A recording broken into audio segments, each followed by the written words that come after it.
kembali bersama saya, Alisa dan Mediana di Onism Podcast. Kali ini kita akan berbicara tentang realita jalanan bersama Ibu Nurbaiti. Siapa sih yang tidak tahu Ibu Nurbaiti? Singkatnya, beliau ini salah satu guru kebanggaan siswa-siswi SMK Negeri 1 Bandung. Untuk lebih jelasnya, kami persilahkan Ibu Nurbaiti untuk memperkenalkan diri. Assalamualaikum warahmatullahi wabarakatuh. Nama saya Ibu Nurbaiti. Kebetulan saya mengajar di SMK Negeri 1 Bandung, mengajar IPAS. Gimana kabar Ibu belakangan ini? Alhamdulillah baik, sehat. Alhamdulillah. Sepertinya belakangan ini Ibu sedang banyak kegiatan ya Bu? Iya betul. Di tengah kepadatan jadwal Ibu, tentunya ada yang lebih penting dari kegiatan ini untuk Ibu hadiri. Maka dari itu, kami sangat merasa terhormat Ibu bisa menyempatkan waktu untuk berpartisipasi dalam podcast kami. Terima kasih banyak Ibu. Nah, kalau boleh tahu, kesibukan apa aja sih Bu yang sedang Ibu lakukan akhir-akhir ini? Kebetulan akhir-akhir ini Ibu mempersiapkan untuk kenaikan golongan, itu yang pertama. Kemudian yang kedua adalah persiapan untuk ujian PPG, yaitu untuk mendapatkan sertifikasi atau sertifikat guru pendidik, seperti itu. Jadi kalau misalnya guru belum memiliki sertifikat pendidik itu belum sepenuhnya gitu, karena kalau sudah punya sertifikat pendidikan itu adalah merupakan bukti bahwa kita itu sudah melaksanakan atau akan melaksanakan pekerjaan guru dengan baik dan profesional, seperti itu. Wah, hebat sekali ya Ibu Nurbaiti ini. Nah, di episode kali ini kami akan bertukar pendapat dan sharing bareng bersama Ibu Nurbaiti tentang realita yang sebetulnya selalu ada di depan kita, yang semakin hari kehadirannya menjadi biasa di kebanyakan masyarakat. Padahal itu perlu kita bahas ya Bu. Betul banget tadi yang dibilang sama Alisha. Seperti yang kita tahu, di Indonesia ini ada sekitar 3 juta tunawisma yang tersebar di banyak kota pada tahun 2019. Sebagai awal dari pembahasan topik kali ini, kami menyiapkan sebuah video dokumenter tunawisma untuk ditonton bersama Ibu Nurbaiti. Mari Bu, kita tonton bersama.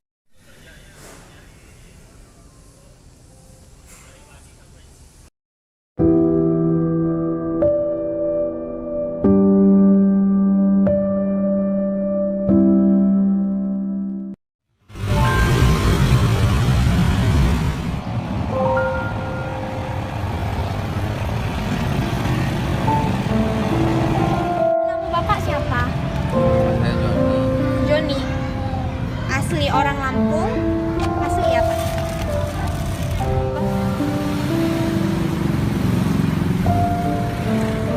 Bapak udah berapa lama sih di sini? Udah lama. Udah lama. Kira-kira dari tahun berapa, Pak? Nggak tahu sih, pokoknya udah lama Oh, aja. udah lama gitu ya.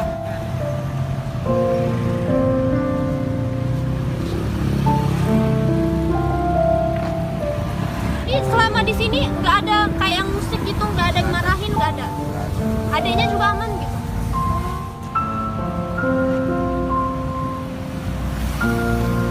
Apa yang Bapak lakuin sehari-harinya? Ya ini lah ngambil sampah-sampah. Ambil sampah.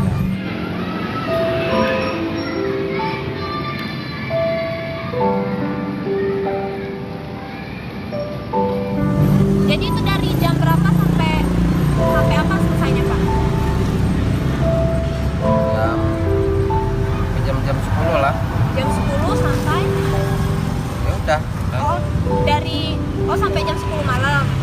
Dari pagi. Oh, jadi itu Bapak ngumpulin sampah gitu. Iya. Bapak berapa berkeluarga? 5. 5. Anaknya jadi 3. Iya. Ini anak bungsu. Kayak yang musuh ada semuanya. Oh, masih kecil lagi. Istrinya nggak kerja ya, Pak? Enggak. Nggak. Jadi cuma Bapak doang yang jadi tulang punggung.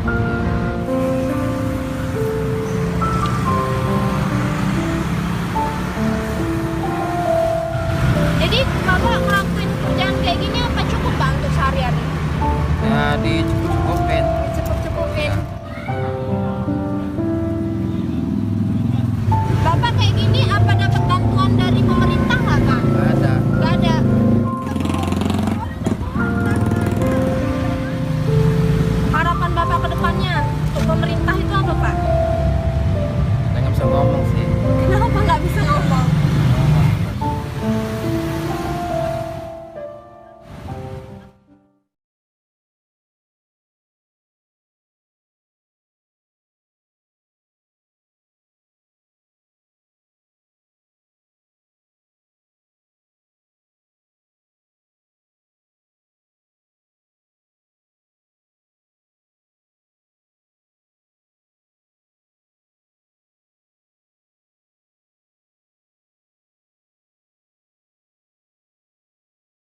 ada tempat tinggal ya Pak? Ada. Jadi tiap malam Ya pas saya mau capek tidur di mana aja. Waktu itu kontrak nggak kebayar, gratis udah diusir orang. Di kontrak di apa? Jagabaya. kegiatan sehari-harinya setiap hari Itu rusak ini lagi menimbang untuk kerjanya nyari mulut gitu. dari pagi sampai Malam pagi, Malam pagi. Ya kadang-kadang dapat 20 30. punya keluarga Pak? Iya, anak di sekolah di kampung. Anak berapa? Anak 3. Yang satu di Teguirang pesantren. Kenapa pindah sini Pak? Kenapa dulu pindah sini? Ya mau jalanin aja. Pernah dapat bantuan dari pemerintah? Nggak ada sama sekali. Nggak ada sama sekali. Penyuluhan atau pemberian bantuan? Nggak ada. Ya kalau misalnya di jalan ada rezeki sedikit, kadang-kadang ada ini apa? Misalnya ada yang lewat gitu. Kalau ada rezeki ya saya terima. Tapi saya nggak minta.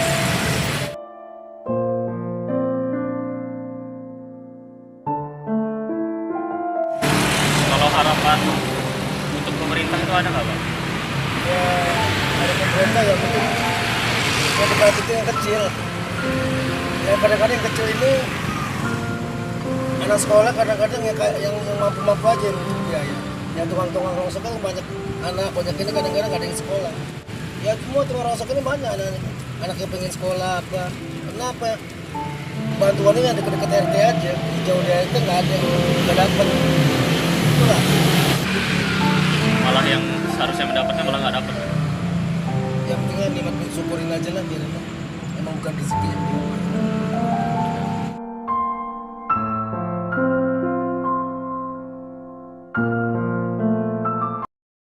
Nah tadi kan kita udah nonton bareng-bareng ya videonya sama ibu. Sekarang kita mau tanya gimana sih tanggapan ibu mengenai tunawisma itu? Menurut tanggapan Ibu, tunawisma itu adalah seseorang yang tidak memiliki tempat tinggal atau tidak memiliki tempat tinggal yang layak, ya. Mereka itu adalah orang-orang yang hidup di jalanan. Ada yang hidup di emperan, kemudian ada yang hidup di kolong jembatan, ya. Kemudian ada yang istilahnya hidupnya berpindah-pindah dari tempat satu ke tempat yang lainnya. Kemudian menurut waktu tahun 2005 itu adalah mengenai tunawisma itu hampir 1 juta ya, 1 juta tunawisma yang ada di jalanan itu yang belum terprogram untuk dikasih penyuluhan dan sebagainya ya, masih ada di jalanan itu hampir 1 juta tunawisma. Nah di sini mayoritas kebanyakan tunawisma itu kebanyakan adalah dari laki-laki ya, terutama yang anak-anak pemuda, anak-anak bujangan yang masih bujangan. Nah mereka itu hidup dari satu tempat ke tempat yang lainnya tanpa memiliki tempat yang layak. Kemudian kehidupan sehari-harinya itu mereka itu dikasih misalnya kayak bahan-bahan makanan atau bahan-bahan pokok itu dari orang-orang yang punya istilahnya itikat baik ya, misalnya dari badan pemerintah, kemudian dari terutama misalnya dari orang-orang warga dan lain sebagainya, seperti itu. Baik Ibu, selanjutnya menurut Ibu kenapa sih bisa ada tunawisma? Nah ini di sini mungkin ya kalau misalnya kenapa ada tunawisma, bisa juga ini dari program pemerintah ya, mengenai kelahiran dari populasi manusia itu terlalu banyak ya, kemudian istilahnya kayak misalnya di dalam pemerintah itu ada program pemerintah ya, program pemerintah. Kalau dulu itu program keluarga berencana, jadi satu keluarga itu lebih baik cukup dua anak kalau memang kita tidak bisa memberikan kelayakan terhadap anak-anak kita nanti gitu. Tapi kalau sekarang itu berbeda ya, prinsipnya berbeda. Kalau sekarang itu banyak anak banyak rezeki, seperti itu. yang bikin ini yaitu mungkin ya dari kelahiran ya.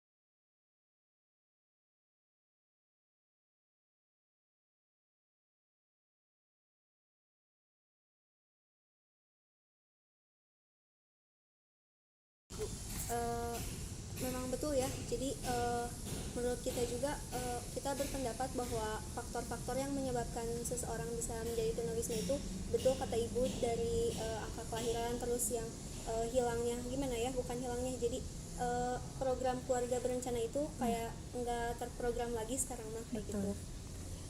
Lalu selanjutnya menurut ibu nih, gimana cara yang tepat untuk kita menolong para tunawisma tapi tidak membuat tunawisma itu sendiri merasa tersinggung gitu Bu? Iya, betul.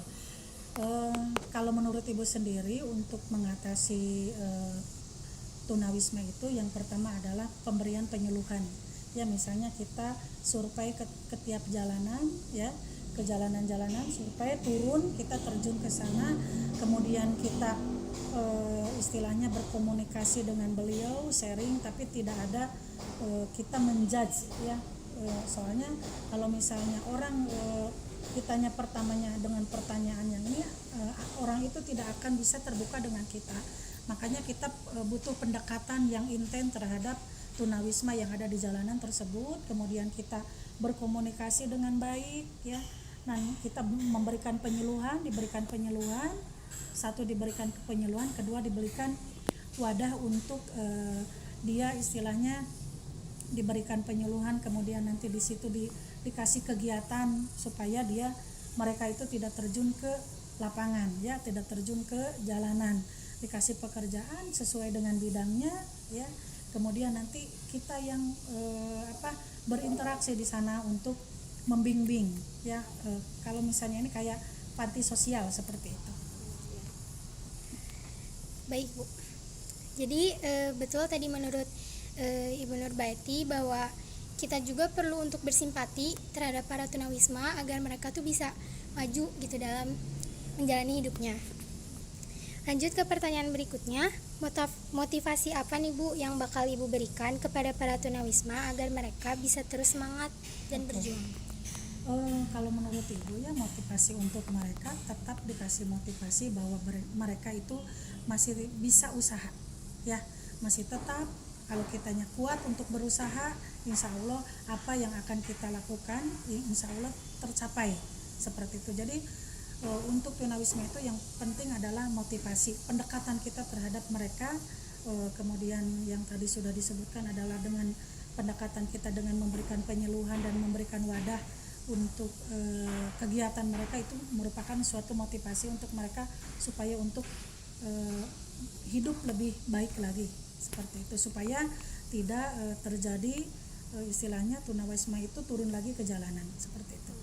Betul banget tadi. Apa harapan Ibu untuk para tunawisma ke depannya Bu? Oke. Harapan Ibu untuk tunawisma mudah-mudahan tidak ada yang berkeliaran lagi di jalanan, dan beliau mendapatkan tempat yang layak ya, kemudian mendapat pekerjaan sesuai dengan bidangnya mereka, walaupun istilahnya cuma sekedar istilahnya bukan ini keahlian yang didapatkan, keahlian dari mereka itu ya, itu yang harus dikembangkan seperti itu. Baik Ibu, semoga harapan yang Ibu harapkan kepada para tunawisma bisa terjadi dan bisa jadi para tunawisma bisa mendapatkan kehidupan yang lebih layak. Amin. Nah people, sepertinya kita sudah berada di penghujung podcast. Namun sebelum podcast kami berakhir, kami mempersilahkan Ibu Nurbaiti untuk mengungkapkan pesan terakhir Ibu di podcast kami untuk para tunawisma.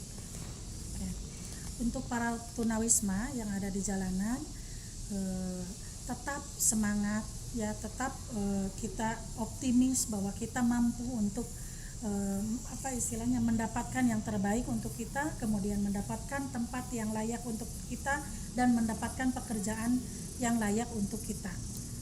Sukses selalu.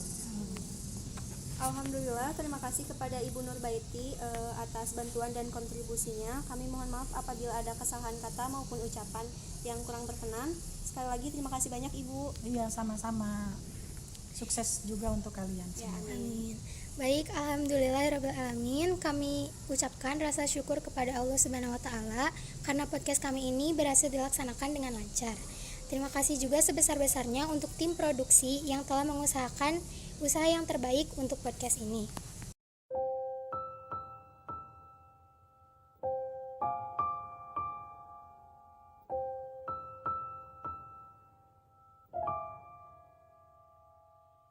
Dialog dini hari kepada diriku sendiri, tak bisa ku tertidur lagi, melayang pikirku tak pasti. Dialog dini hari, resah gelisah mengiringi, berharap ada yang mengerti, berharap kau ada di sini.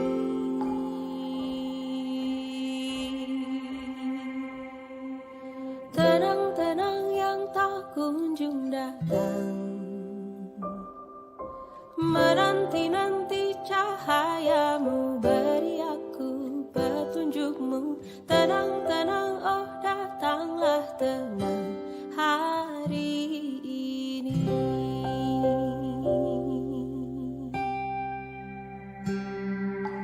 Dialog dini hari,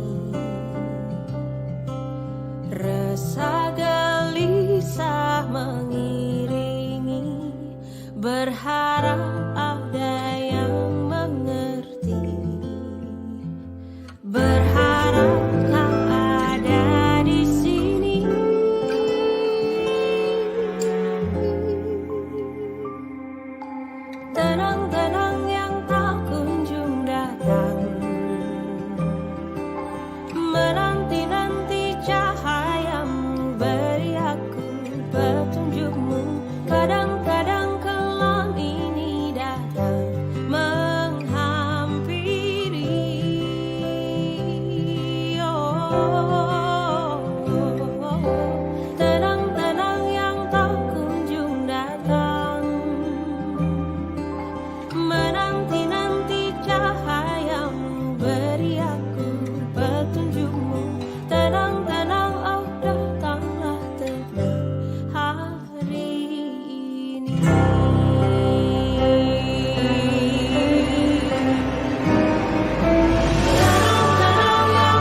but that's so far from the truth.